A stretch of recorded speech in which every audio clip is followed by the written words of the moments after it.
Let's come around to the question of screening, which is endlessly controversial, and as to who should have mammograms, how often, is there a better way?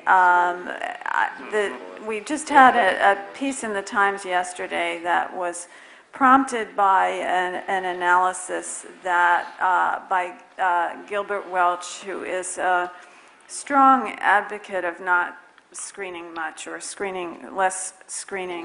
What would people who are practitioners and are comfortable talking about this, what are you telling your patients to do about mammography? And I realize this varies with age and with a woman's risk, but give us a brief rundown on what's the best idea. And before I go into this, one thing I would ask you is, I think that we should not trivialize the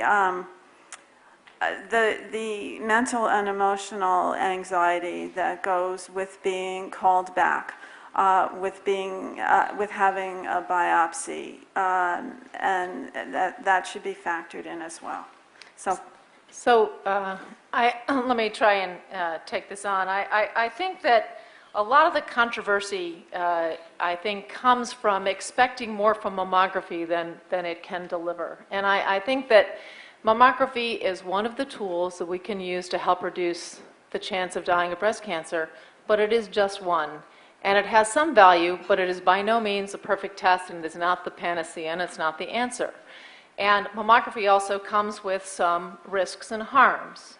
And it does lead to a bit of overdiagnosis, and we clearly have a lot of people called back and a lot of unnecessary biopsies being done. So there's a lot of room for improvement in the way we apply it. So both the evidence and the biology of breast cancer suggest that mammography will work best for relatively slower growing tumors. The very fast growing tumors, mammography, I think we can all agree that very rapidly growing, very aggressive tumors, mammography is not the answer. So and are those, let me just jump in, are those what people sometimes call interval cancers? Yes. The ones that pop up in between the tests? And I think it's important for people to understand that. So if you showed up with a new mass, you shouldn't say, oh, I had a normal mammogram, so therefore I don't need to go in and see my physician, because that's not true. Some of these cancers can grow very quickly and show up between mammograms, and you need to get attention for it. And I think it's really important that we want to apply mammography in the way it can be used best. And I think that one other thing to say is that there have been a lot of improvements in the way in which we treat breast cancer. And that actually goes a long way to make up for some of the differences for early detection. And so the treatments that we have today actually make a big difference in whether someone lives or dies. And so I think that's one of the reasons why mammography's benefit is not quite as much as it was when it was introduced in the 70s and early 80s when we had no systemic therapies. Do you have thoughts on this, Dr. Davidson? Yeah. I always love to take on this question. Thanks, Denise. I actually am in complete agreement with Laura on this one. I tell everybody that when I was a 35-year-old oncologist, 35-year-old women were supposed to have their screening mammograms. Some of you in the room remember when we did that. And we looked and we realized that it wasn't useful. And so that went off the radar, and we don't even talk about that anymore. So I think this is good, that we would be refining our guidelines and how we're going to take this forward. I would surely not like to think as a patient or a practitioner that I'm going to be doing the same stuff today and 10 years from now and 20 years from now. I hope that we are going to refine the way that we do this.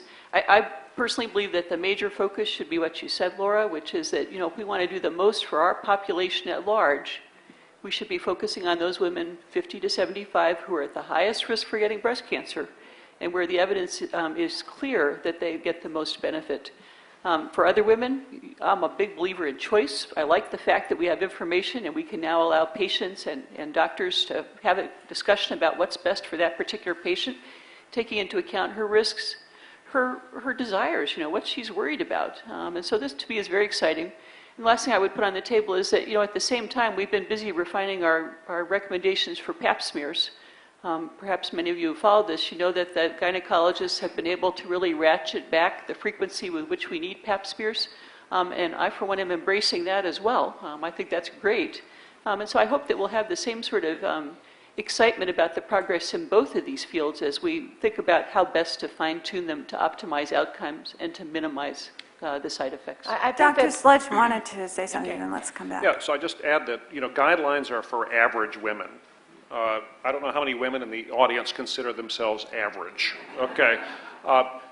The reality is that there are some women, in fact, who we are now recommending increasing imaging Yes. to, and that's equally important to mention. That, for instance, if we know that a woman is a carrier for a BRCA mutation and she decides that she doesn't want to do prophylactic mastectomy, that woman actually we're recommending routine screening breast MRIs to. So we are going to become increasingly nuanced over the years as we learn more about breast cancer risk for individual women. Right. And I think that's going to change everything going forward.